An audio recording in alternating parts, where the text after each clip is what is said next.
पक्षियों की चहचहाहट में छिपा है संगीत, सूखे पत्तों की सरसराहट में छिपा है संगीत, नदियों के बहते पानी में छिपा है संगीत, प्रकृति के कण कण में छिपा है संगीत। जाने अनजाने में दुख देना ही है दुनिया की रीत, खुश वही है जिसने अपनाया है जीवन में संगीत। नमस्कार, आदाब, सत श्री अकाल, जय जिनेंद्र, नमो बुद्धाय and wish you a very beautiful day to all of you. I am Kritika Mahavar and welcome back to my YouTube channel.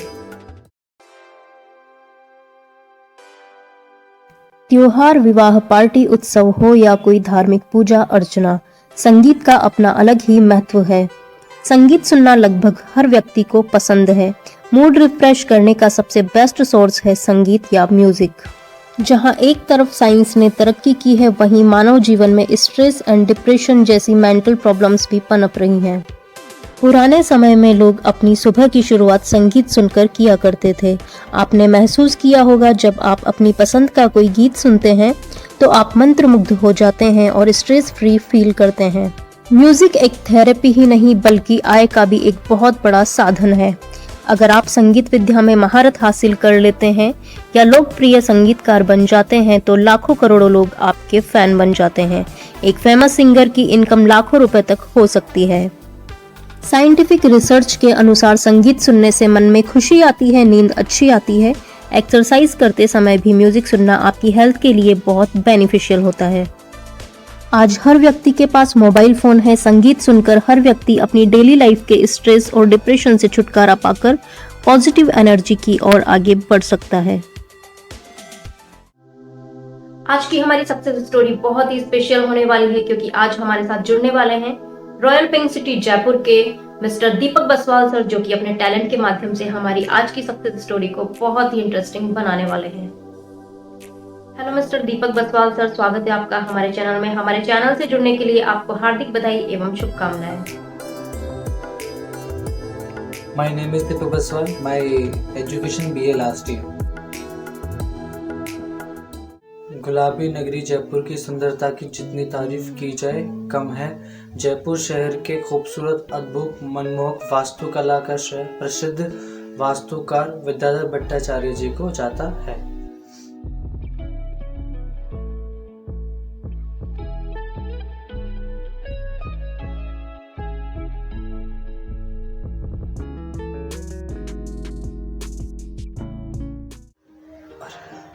मोती डूंगरी गणेश मंदिर हिंदू धर्म की आस्था का प्रतीक है, जो कि भारत के प्रसिद्ध मंदिरों में से एक है।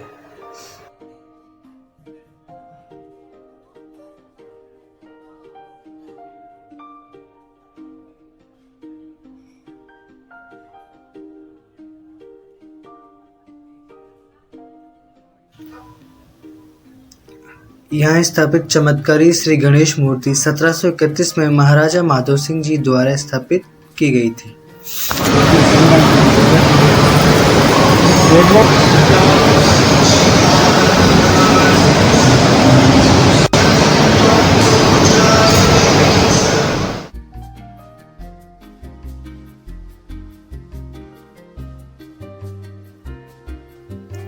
बिरला मंदिर, जो कि देश विदेश के पर्यटकों के आकर्षण का केंद्र है, यहाँ 1988 में भगवान श्री लक्ष्मी नारायण जी की चमत्कारी मूर्तियां स्थापित की गई थी।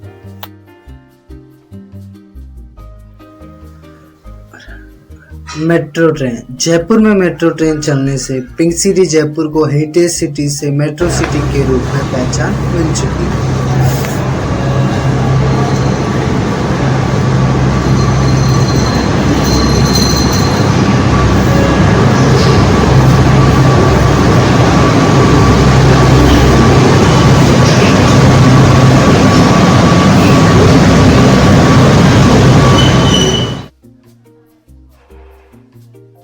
आज मैं मेट्रो ट्रेन के सफर को एंजॉय करने वाला हूँ।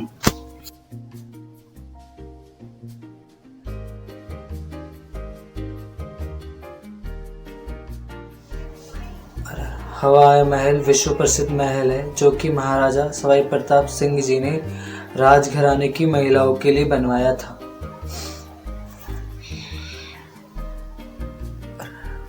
इसमें लगभग 953 जालीदार खिड़कियां बनाई गई हैं।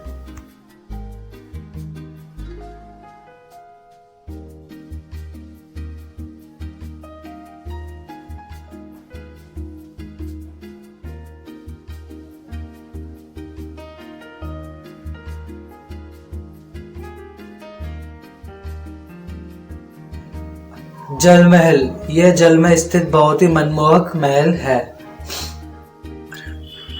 इसका निर्माण महाराजा सवाई जयसिंह ने अपनी रानी और पंडितों के स्नान के लिए अरावली पहाड़ियों की झीलों के बीचों बीच करवाया था।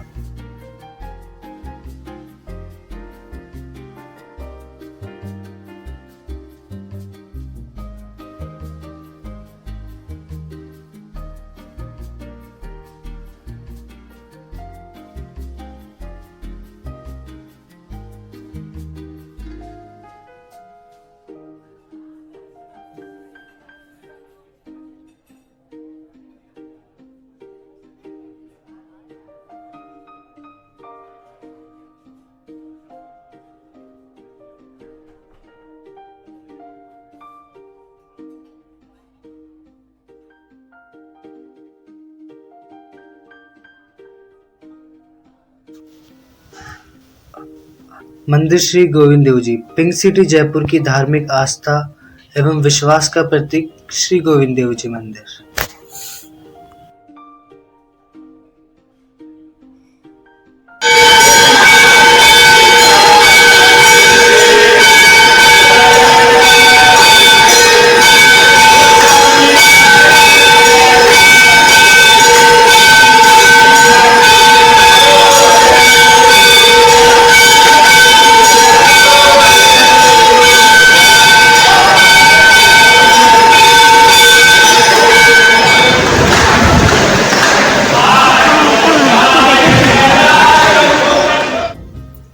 जयपुर के शॉपिंग मार्केट देश विदेश से आने वाले टूरिस्ट के लिए आकर्षण का केंद्र है। यहाँ काफी सारे ट्रेडिशनल आइटम रीजनेबल रेट में मिल जाते हैं।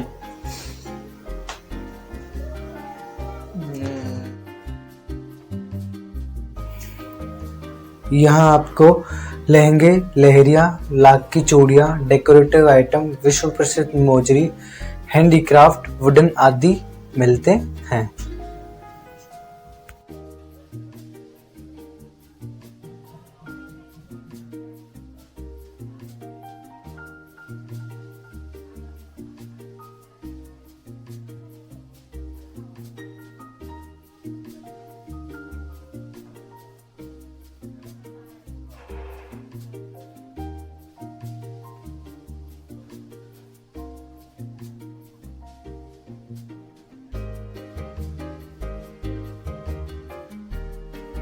आमेर फोर्ट भारत देश के अद्भुत पर्यटन में स्थलों में से एक है।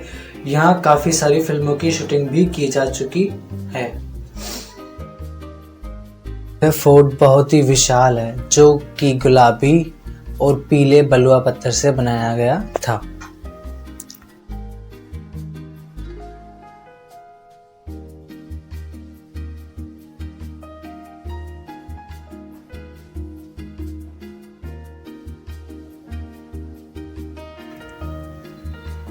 राजा मानसिंह द्वारा बनाया गया यह खूबसूरत फोर्ट बहुत ही प्रशंसनीय है।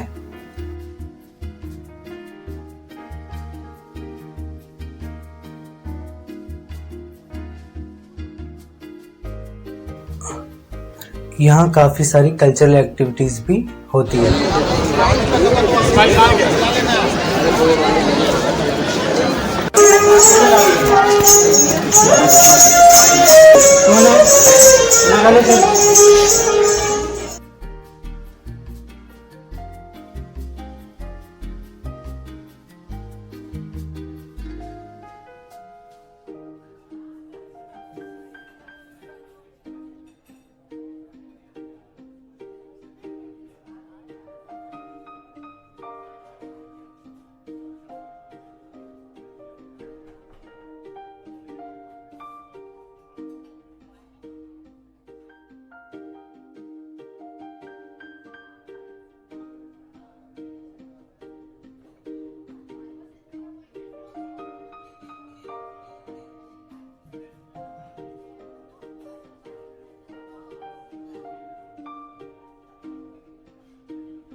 आमेर फोर्ट के बाहर पर्यटकों के लिए नाश्ते और खाने पीने की अच्छी सुविधा भी है।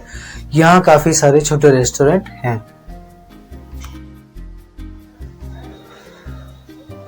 पिंक सिटी जयपुर में बनवाया गया वर्ल्ड ट्रेड पार्क विश्व की यूनिक बिल्डिंग्स में 5th नंबर पर आता है। ब्लू कलर कांच से बनी इस बिल्डिंग का उद्घाटन शाहरुख खान ने 2012 में किया था।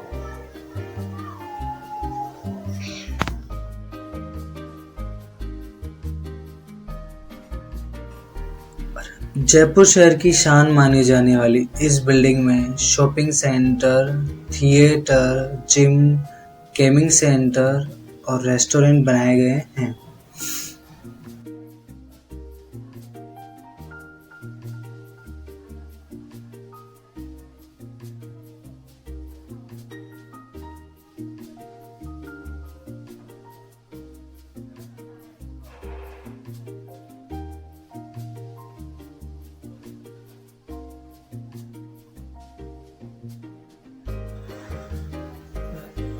अल्बर्ट हॉल राजस्थान का सबसे पुराना म्यूजियम है, जिसे प्रिंस ऑफ वेल्स की याद में बनवाया गया।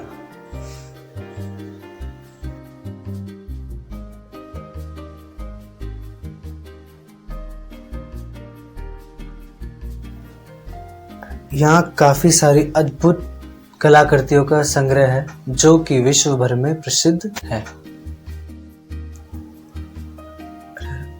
इनमें मुख्य रूप से प्राचीन सिक्के, मूर्तियां, मिट्टी के बर्तन, सांस्कृतिक वेशभूषा, वाद्य यंत्र, हथियार और मिस्र की मम्मी देखने वाली कलाकृतियां हैं।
भारतीय संगीत की उत्पत्ति का इतिहास बहुत ही पुराना है। भारतीय संस्कृति में देवी देवताओं को भी संगीत के प्रेरक माना गया है। विद्वानों के अनुसार वीणा की देवी मां सरस्वती जी द्वारा संगीत की उत्पत्ति मानी गई है। संगीत विद्या के योगदान को ध्यान में रखते हुए आज हम आप सभी को मिलवाने जा रहे हैं भारत देश के जाने माने संगीत गुरु मिस्टर राजीव भट्ट जी सर से।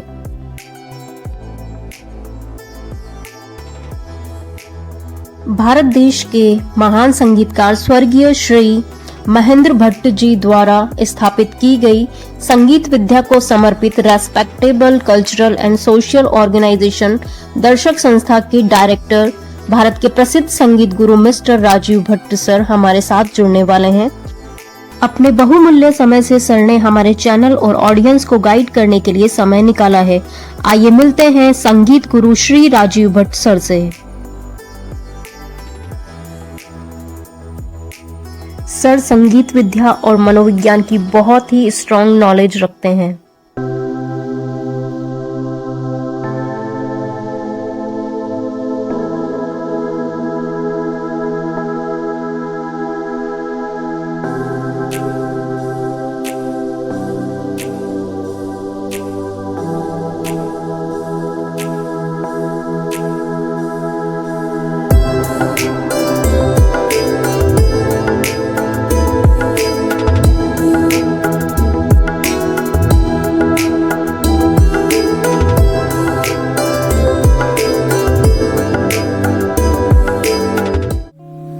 सर नमस्ते, स्वागत है आपका हमारे YouTube चैनल में। आपके संगीत की दुनिया में एक सक्सेसफुल करियर बनाने के लिए हमारे चैनल और हमारी ऑडियंस की तरफ से आपको हार्दिक बधाई एवं बहुत बहुत शुभकामनाएं। सर, हम आपकी करियर जर्नी के बारे में जानना चाहेंगे। कैसे तय किया आपने अपने सक्सेसफुल करियर का ये सफर? सर, इस प्रेस्टिजियस अचीवमेंट के बाद आपको कैसा लग रहा है? नमस्कार।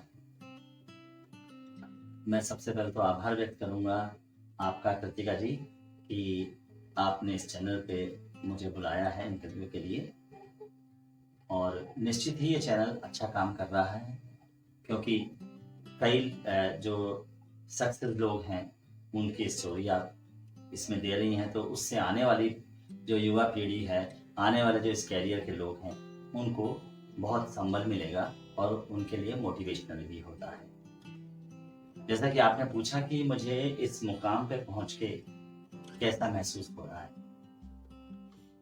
तो देखिए मुकाम तो बहुत आते हैं और अभी बहुत आगे जाना है मुझे भी, लेकिन तो भी ये है कि मेरी ये जो यात्रा, संगीत की यात्रा जो रही, वो करीब मैंने 3.5 साल की उम्र से शुरू कर दी थी। पहला जो मैंने अपना परफॉर्मेंस दिया था वो आकाशवाणी जम्मू एंड कश्मीर में दिया था 3.5 साल की उम्र में, और तब से ही मैं प्रेरित हो गया था संगीत के प्रति। लेकिन तो भी सिर्फ संगीत नहीं करके मैंने पढ़ाई भी की और साइकोलॉजी में एमए भी किया मैंने, मनोविज्ञान में, और म्यूजिक में भी डिग्री हासिल की, जिससे फिर म्यूजिक में मेरा ज़्यादा इंटरेस्ट हो गया। लेकिन साथ साथ में कला के और क्षेत्रों में भी मेरा जो है दखल रहा है, और जैसे पेंटिंग में, ड्राइंग एंड पेंटिंग में, इसके अलावा प्लेज में मैंने कई फुल लेंथ प्लेज भी डायरेक्ट किए और उनमें एक्टिंग भी की। तो लेकिन फिर धीरे धीरे संगीत की तरफ मेरा ज़्यादा रुझान हो गया और मैंने संगीत को ही अपना जो है कार्य क्षेत्र बनाया। तो इतने वर्ष से मैं कर रहा हूँ और नो डाउट मेरी मेहनत का फल मुझे मिल रहा है, क्योंकि मेहनत का, मैं सभी से ये कहना चाहूँगा, मेहनत जब करता है इंसान तो उसका फल अवश्य मिलता है, और मेहनत बिना कुछ नहीं मिलता है। तो मेहनत करनी चाहिए और मेहनत करते रहने से ही सफलता हासिल होती है। तो मैं आज इस मुकाम पे हूँ कि लोग मुझे संगीत गुरु के नाम से भी जानते हैं और परफॉर्मर के हिसाब से भी मुझे माना जाता है, म्यूजिक डायरेक्टर भी माना जाता है, म्यूजिक कंपोजर भी माना जाता है। तो मुझे तो अपने जीवन में बहुत ज़्यादा संतुष्टि मिली है और मैं बहुत संतुष्ट हूँ अपने कैरियर से, अपने इस म्यूजिक में आने से। सर, आपने म्यूजिक को ही अपने करियर के लिए क्यों चुना? क्या आप बचपन से ही म्यूजिक में रुचि रखते हैं? जी हाँ, हमारे घराने में, एक्चुअली हमारे पूरे परिवार में संगीत का ज़्यादा वो है, तो ये एक तरीके से आनुवांशिक रूप से संगीत हमारे में आया, हमारे जीन्स में आया, तो इसलिए इंटरेस्ट भी रहा, शुरू से ही संगीत में रहा।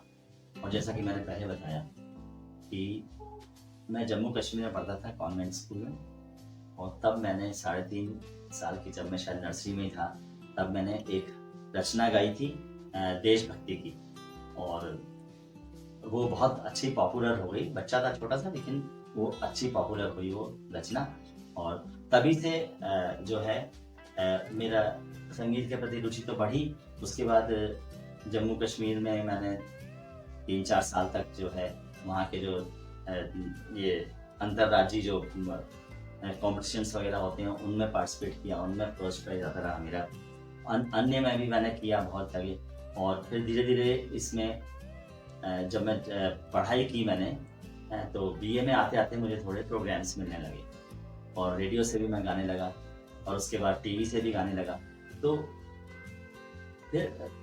फिर जो है ऐसा लगा मुझे कि पेंटिंग में मेरी अच्छी थी।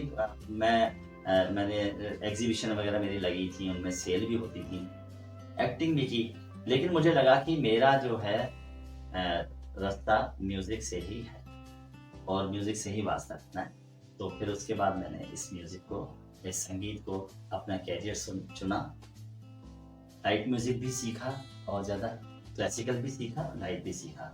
एक्चुअली क्लासिकल और लाइट दोनों एक स्वर वही हैं, ताल लय होती है इसमें भी उसमें भी, लेकिन गाने के तरीके, बजाने के तरीके थोड़ा सा अलग है इसका मेथड। तो फिर मैंने अपने जो वो बनाया, अपना जो कैरियर बनाया वो अधिकतर लाइट म्यूजिक में, सुगम संगीत में बनाया और शास्त्रीय संगीत सीखता रहा। तो इस तरह एक मुझे अच्छा एक प्लेटफॉर्म मिल गया था, तो इसलिए फिर मैंने सोचा कि यही मुझे करना चाहिए, जिसका काम उसी को साजे। बिजनेस भी किए, लेकिन बिजनेस वाला दिमाग नहीं था, तो फिर अंत में मैंने सोचा कि संगीत ही जो है वही मेरे जीवन का उद्देश्य है और उसी में मुझे करना है, तो इसलिए मैंने संगीत को चुना। सर, आपके म्यूजिक करियर में आपके मार्गदर्शक कौन रहे और आपके रोल मॉडल कौन रहे? संगीत के जगत में मेरे प्रेरणा स्रोत रहे मेरे पिताजी, स्वर्गीय श्री महेंद्र भट्ट जी, जो खुद बहुत अच्छे आर्टिस्ट थे, बहुत अच्छे वायलिनिस्ट थे, देश के एक नामी गिरामी जो है वायलिनिस्ट थे। इसके अलावा बहुत अच्छे कंपोजर थे और म्यूजिक डायरेक्टर थे। आकाशवाणी में सर्विस करते थे और स्टेशन डायरेक्टर के पद पर आए वो अंत में। तो एक बार का वाकया है कि मैं अप्रूव्ड आर्टिस्ट था और मेरे फादर वहाँ ऑफिसर थे और वो बहुत स्ट्रिक्ट थे, बहुत ही जो है बहुत स्ट्रिक्ट ऑफिसर थे।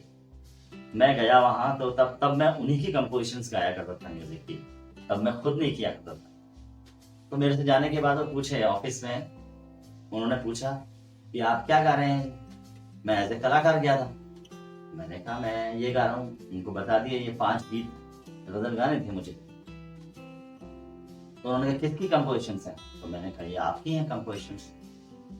तो मेरे फादर होते हुए उन्होंने कहा कि मैं आपको अलाउ नहीं कर रहा हूँ मेरी कंपोजिशंस गाना। अब अगर मैं आपको गीत देता हूँ, आपको दे रहा हूँ मैं 40-45 मिनट आपको, और इन 40-45 मिनट में इनकी कंपोजिशंस करके आपको गानी है, और नहीं अगर आप कर सकते ऐसा तो आप लिख के एक कागज खाली दे दिए, उसमें लिख के दीजिए कि मैं प्रोग्राम करने में असमर्थ हूँ, है ना, तो मैं आपका नाम काट दूंगा लिस्ट में से, आपको फिर से ऑडिशन देना पड़ेगा। एक बार मुझे बहुत बुरा लगा कि भाई ये कैसे मेरे पिताजी होते, उन्होंने 20-22 लोग वहाँ बैठे हुए थे इंस्ट्रूमेंट साथ में बजाने को, उन सबों के सामने मुझे तो लगा कि मेरी इंसल्ट हो गई या क्या हो गया।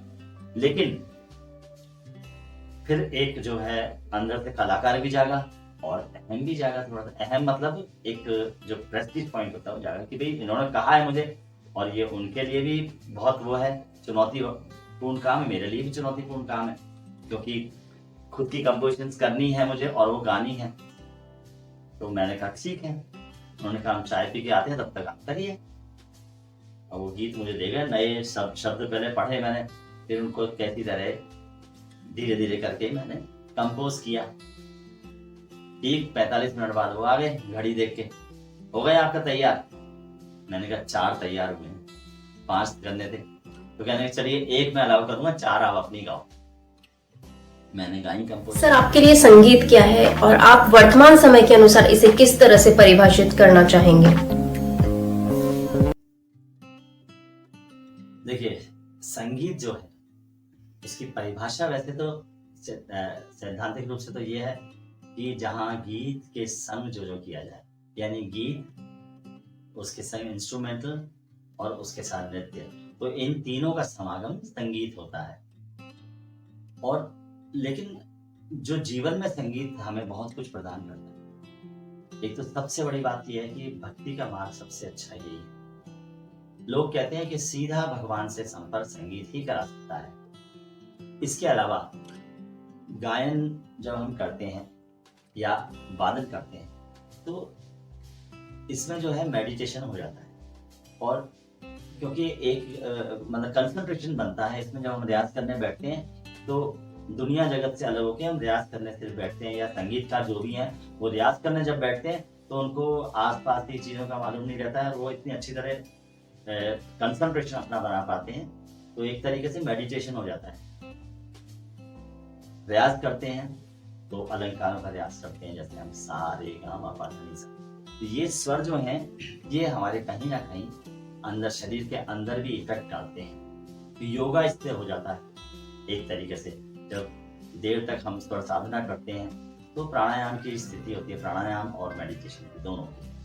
तो ये जो चीजें हैं, संगीत तो अपने आप में जीवन में हर एक जगह है। आप देख लीजिए, कहीं भी आप कहें, चिड़िया चहचहाती है तो वो ताल में चहचहाती है, एक लय होती है उसमें। पानी बहता है कलकल करके तो वो भी एक लय में बहता है ना। हवा चलती है तो कैसे आप कर लेते हैं कि भाई 50 किलोमीटर 50 की स्पीड से चल रही है या 70 की स्पीड से चल रही है, तो वहां भी लय है। तो लय, संगीत का जो है लय जरूरी है हर चीज में होना, तभी वो जो है अपने आप में मायने रखता है। और इस तरह संगीत जो है हमारे जीवन के लिए बहुत महत्वपूर्ण है। और इससे एक तो मेमोरी बढ़ती है, ये भी आपको बता दूं, मेमोरी यानी याददाश्त भी संगीत का एक खास विशेषता है। संगीत जो सीखते हैं उनकी याददाश्त बड़ी अच्छी होती है। इसके अलावा संगीत से व्यक्तित्व का निखार,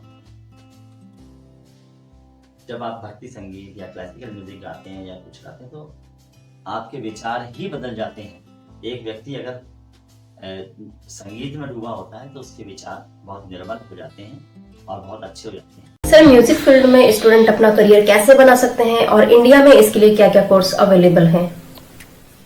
जहाँ तक कैरियर का सवाल है, संगीत में क्या करना, तो इसमें बहुत सारे ऑप्शंस हैं संगीत में। जैसे एक व्यक्ति संगीत सीख के गायक बन सकता है, स्टेज परफॉर्मेंसेस दे सकता है, रेडियो टीवी पर परफॉर्मेंस कर सकता है, अपने जो है प्रदर्शन कर सकता है अपनी कला का। इसके अतिरिक्त जैसे जो म्यूजिशियंस होते हैं, रिकॉर्डिंग्स में इंस्ट्रूमेंट्स चाहिए होते हैं, जब एक गायक गाता है तो उसमें भी रिकॉर्डिंग में बिजी हो सकता है वो, अपने इंस्ट्रूमेंट के थ्रू उसमें जो है वादक के रूप में जुड़ सकता है। इस तरह इसमें कैरियर शिक्षण में भी है और फिल्मों में भी है, लेकिन वही बात है कि आपको मेहनत और स्ट्रगल करनी पड़ेगी, तभी आप एक सक्सेस किसी भी क्षेत्र में हो सकते हैं। वही संगीत के साथ अगर आप मेहनत करेंगे तो संगीत में बहुत अच्छा कैरियर है। इसमें पैसों के साथ, कमाई के साथ नाम भी है, प्रसिद्धि भी है। तो इसलिए संगीत को कैरियर चुनना कोई बुरा नहीं है।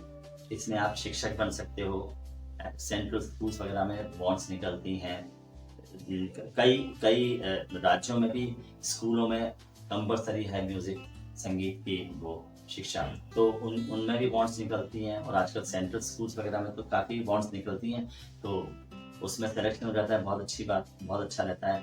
इसके अतिरिक्त प्राइवेट स्कूल्स में भी म्यूज़िक का बहुत ज़्यादा है, तो आप म्यूज़िक थोड़ा अगर सीखें और उसको मेहनत करें तो आप ये करियर आराम से बना सकते हैं, प्लेबैक सिंगर बन सकते हैं। लेकिन प्लेबैक सिंगर वगैरह बनने के लिए बहुत ज़्यादा मेहनत चाहिए और संगीत को सिखाने के लिए बहुत ज़्यादा मेहनत चाहिए।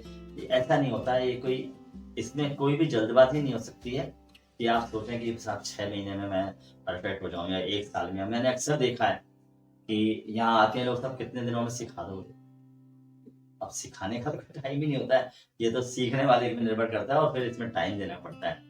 जैसे आप पढ़ाई करते हो बीए तक तो 14 साल लगाते हो, 14 ईयर्स लगते हैं। वैसे म्यूजिक में लोग सोचते हैं कि हम 4 महीने 6 महीने में सीख लेंगे और परफेक्ट हो जाएंगे। तो ये भी एक पूरी शिक्षा है, संगीत की पूरी शिक्षा है और इसमें डूब के आपको जो है रहना पड़ता है। और जब तक आप इसके डेप्थ में नहीं जाओगे और जब तक आप इसको सीखोगे नहीं, तब तक सक्सेस नहीं मिल पाएगी। और बाकी ऑप्शंस बहुत ज़्यादा हैं, बहुत सारे ऑप्शंस हैं। आप अपना खुद का, अगर आपकी नॉलेज अच्छी है तो आप अपना खुद का इंस्टीट्यूट खोल सकते हैं। सर, म्यूजिक के कोर्सेज में किस तरह से एडमिशन लिया जा सकता है? क्या इनमें सिलेक्शन के लिए कोई स्पेशल स्किल होना आवश्यक है? जैसे कई विद्यापीठ हैं हिंदुस्तान में, गंधर्व महाविद्यालय है, भातखंडे विद्यापीठ है, प्राचीन कला केंद्र है। जैसे गंधर्व तो नीरज बॉम्बे में है, उसका जो उसका मेन ऑफिस है। ऐसे प्राचीन कला केंद्र का चंडीगढ़ में है और भातखंडे का जो है लखनऊ में है और प्रयाग संगीत समिति का इलाहाबाद में है। तो इस तरह अलग अलग, एक खैरागढ़ यूनिवर्सिटी भी है म्यूजिक की पूरी। तो इस तरह अलग अलग यूनिवर्सिटीज हैं जो जिनमें आप फॉर्म भर के और इनके एग्जाम्स दे सकते हैं, क्योंकि इनके सेंटर्स हर स्टेट में, हर शहर में लगभग मिल जाते हैं आपको। तो उनमें आप एग्ज़ाम्स दे सकते हो, एग्ज़ाम्स में डिग्री ले सकते हैं, डिप्लोमा ले सकते हैं और फिर जो है आप अप्लाई कर सकते हो अलग अलग जगह म्यूज़िक टीचिंग के लिए। सर, म्यूजिक के फील्ड में करियर बनाने वाले स्टूडेंट्स को क्या क्या चैलेंज फेस करने पड़ते हैं? कैरियर बनाने वालों को चैलेंज तो बहुत मिलते हैं, क्योंकि ऐसा होता है कि जैसे अन्य सब्जेक्ट्स में वैसे म्यूज़िक में भी बहुत सारे लोग आए हैं और जो है कई बार आपको ये भी लगता है कि मैं कर पाऊंगा या नहीं कर पाऊंगा, लेकिन बस ये है कि चैलेंज, एक तो सबसे बड़ा चैलेंज आपको रियाज, जब तक आप रियाज अच्छी तरह नहीं करेंगे तब तक आगे नहीं बढ़ सकता कोई भी स्टूडेंट। दूसरी चीज, आपको सही गुरु मिले। तीसरी चीज कि आपको राह सही मिल जाए। अब कई लोग जैसे सोचते हैं कि भाई 2 महीने गा के और प्लेबैक सिंगिंग में के बॉम्बे चले गए साहब, लेकिन वो पॉसिबल नहीं है, क्योंकि वहाँ बहुत सीखे हुए लोग बैठे हैं, बहुत मेहनत करने वाले लोग बैठे हैं। तो ये चैलेंजेस आपको स्वीकार करने पड़ते हैं कि हमसे बहुत अच्छे बैठे, तो हमें उनसे आगे बढ़ना है। तो उनसे आगे बढ़ने के लिए आपको फर्स्ट लाइन में आने के लिए, फर्स्ट स्टेप में आने के लिए आपको जो है मेहनत करनी पड़ेगी। तो सबसे बड़ी ये है कि चैलेंजेस ये होते हैं। कंपटीशन बहुत ज़्यादा है, लेकिन शिक्षा में इतना ज़्यादा कंपटीशन नहीं है, क्योंकि उसमें प्रोबेबिलिटी, उसमें जो है कम जाते हैं शिक्षक बनने स्कूल्स में, तो उसमें प्रोबेबिलिटी ज़्यादा होती है। परफॉर्मेंस में जो है बहुत सारे चैलेंजेस हैं। आपको लगेगा कई जगह नहीं गाएं, कई जगह गाएं, तो आपको एडजस्टमेंट भी करने पड़ते हैं। और हर तरीके से अगर आप प्रोफेशनल बनना चाहते हैं तो फिर आपको जो है एक ये सब छोड़ना पड़ता है। कुछ जगह आपको लगेगा कि मैं सही फिट नहीं हो रहा हूँ, तो आपको दूसरी जगह तलाश करनी है। ये नहीं कि आप उससे डिप्रेस होकर छोड़ दें उसको कि नहीं मुझे ये नहीं करना है। आप, ये बहुत सारे ऑप्शंस हैं, उनमें से कोई भी ऑप्शन में जा सकते हैं जहां आपको अपने हिसाब से सही लगे।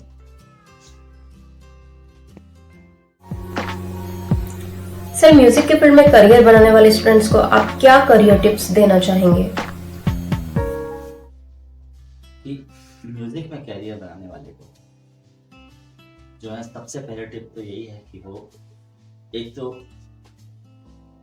सीखना शुरुआत करें सीखने की, और इसमें कोई जल्दबाजी न करें, क्योंकि सीखने में टाइम लगता है। और जैसा कि मैंने पहले भी कहा है आपको कि इसमें सीखना और जो आप पढ़ते हैं, जो आपको सीखते हैं, उसको गुनना और गुण के और उसका रियाज।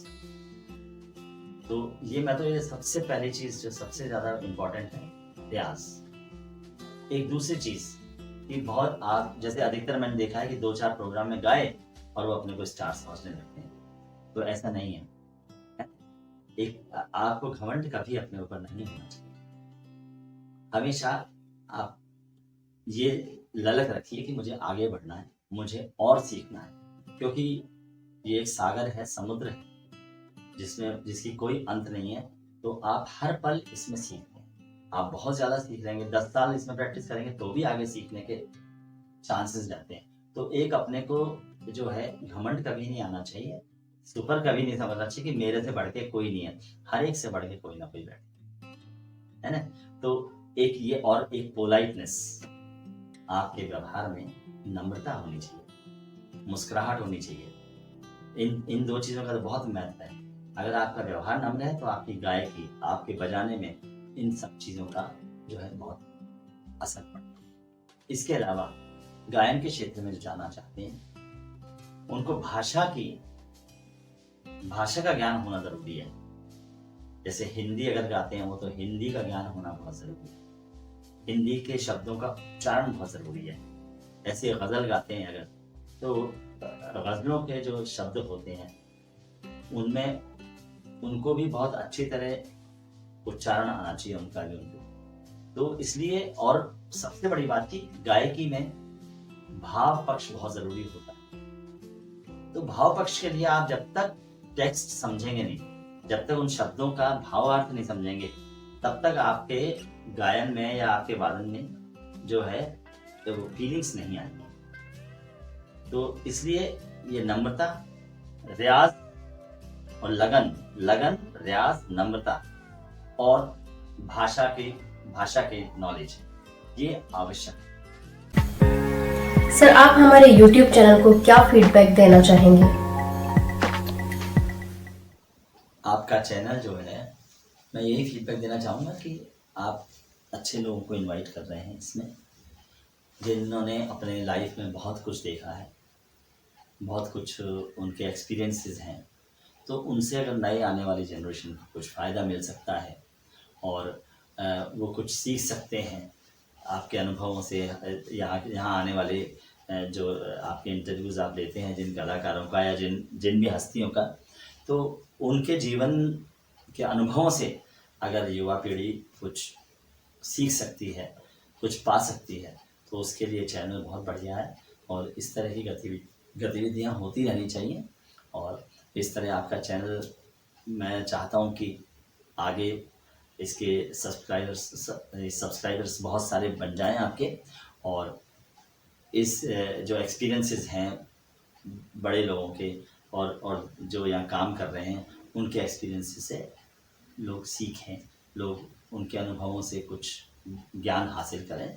यही मेरा इसमें है कि आप बहुत अच्छा काम कर रहे हैं और आपको इसके लिए बहुत बहुत शुभकामनाएं।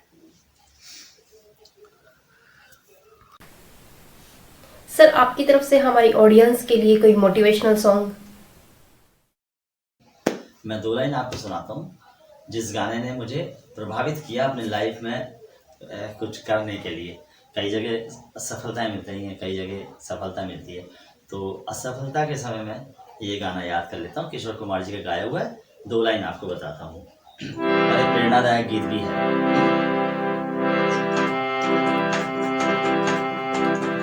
रुक जाना नहीं तू कहीं हार के, कांटों पे चल के मिलेंगे साए बाहर के। रुक जाना नहीं तू कहीं हार के, कांटों पे चल के मिलेंगे साए बाहर के। ओ राही ओ राही ओ राही ओ राही ओ राही ओ राही ओ राही ओ राही। रुक जाना नहीं तू कहीं हार के, कांटों पे चल के मिलेंगे सारे बाहर के। ये गाना मोटिवेशनल है कि जब तक आप कांटों का चुभन नहीं सहन करेंगे तब तक आपको सफलता नहीं मिल सकती। इसलिए आपको रुकना नहीं है। मुसीबतें आएंगी लाइफ में, लेकिन उनको पार करना है आपको, तभी सफलता मिल पाएगी। Thank you so much sir, आपने हमारे चैनल के लिए और हमारी ऑडियंस के लिए अपना कीमती समय निकाला, हमें म्यूजिक के फील्ड के लिए गाइड किया। आपका बहुत बहुत धन्यवाद। आप इसी तरह सक्सेस होते रहें और समय समय पर हमें गाइड करते रहें। Thank you so much again. Deepak sir, आपने बहुत ही खूबसूरत तरीके से राजपूताना संस्कृति की धरोहर पिंक सिटी जयपुर को पब्लिक के सामने प्रदर्शित किया है। आपका कार्य वाकई में बहुत प्रशंसनीय है। भारत के जाने माने संगीत गुरु मिस्टर राजीव भट्ट जी से आपने हमें मिलवाया। सर ने हमें बहुत अच्छे से म्यूजिक के फील्ड के लिए गाइड किया, उसका क्रेडिट आपको जाता है। आपका बहुत बहुत धन्यवाद। सर, आप हमारे चैनल के माध्यम से ऑडियंस को क्या सोशल मैसेज देना चाहेंगे और हमारे चैनल को क्या फीडबैक देना चाहेंगे? मैं आपके चैनल के माध्यम से जनता को यही सोशल मैसेज देना चाहूँगा कि जो आपका चैनल है कृतिका महावर के नाम से, आप अपने चैनल के ऊपर IAS हो गए, RS हो गए, मतलब वो लोग जो अपनी लाइफ में कुछ कर चुके हैं या कुछ करना चाहते हैं, तो आप ऐसे लोगों की सक्सेस स्टोरी होती है वो अपने चैनल के ऊपर लगाती हैं। तो जनता के लिए सोशल मैसेज यही है कि जो आपका चैनल है, मतलब आप एक बहुत ही अच्छा काम कर रही हैं। जो कि जो आजकल का यूथ है उसके लिए ये जो आपका वीडियो है, जो भी आप वीडियो डालती हैं, अगर जो आज का यूथ है अगर आपके चैनल पर डाली हुई वीडियोस देखें उनको सुने तो उनको आपकी वीडियो से बहुत कुछ सीखने को मिलेगा।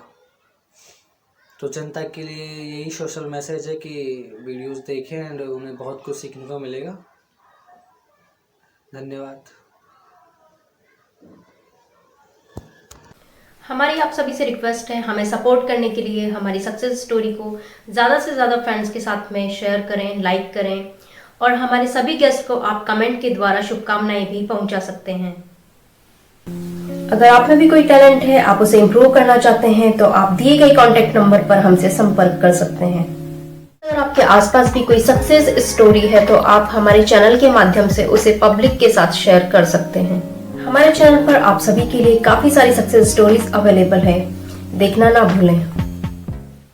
मिलेंगे एक और नॉलेजेबल वीडियो में। Thanks for watching. जय हिंद, जय भारत।